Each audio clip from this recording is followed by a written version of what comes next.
Well, you've made it all the way to part three, and I think you should earn some sort of prize for that because this is kind of boring stuff. But the last portion of it, I call it the soft science portion, is where you get rid of the numbers. It looked good on paper. Let's go out and drive the building. Let's go out and walk the neighborhood and see what it looks like.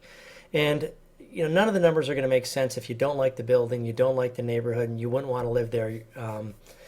Or I shouldn't say you wouldn't want to live there, but if you can't find people that you think are reasonable people that would want to live there. So questions you'd ask yourself is, how much will the tenants want to live in the neighborhood?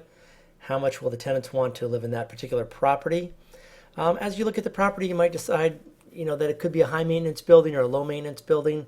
If it's three separate structures on a property, then you're going to have three separate roofs and three sewer systems. That's not quite as good as if it was one separate building.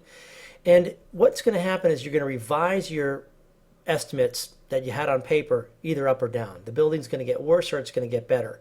And it's really, really critical to get your numbers correct because, as I made note here, $100 a month is equivalent to about $25,000 in value.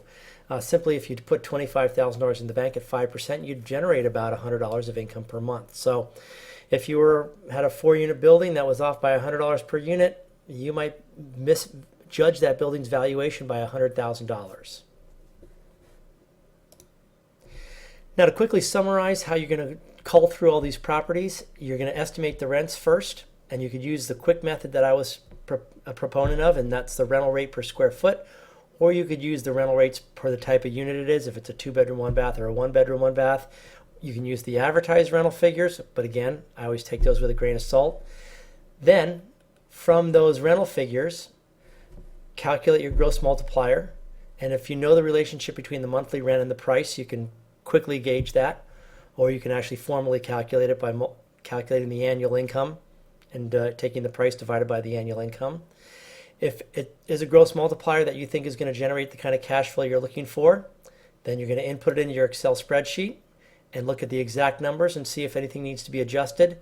Then your final portion is to go drive by the property, walk around, figure out if it's better than worse than your original estimates. Try to find all the problems with the property. And I'll leave you with this final thought. And this is what a property manager, a good friend of mine that owns a lot of properties, said. He said, once I find a property that I can find nothing wrong with it and there's no problems, then I buy it.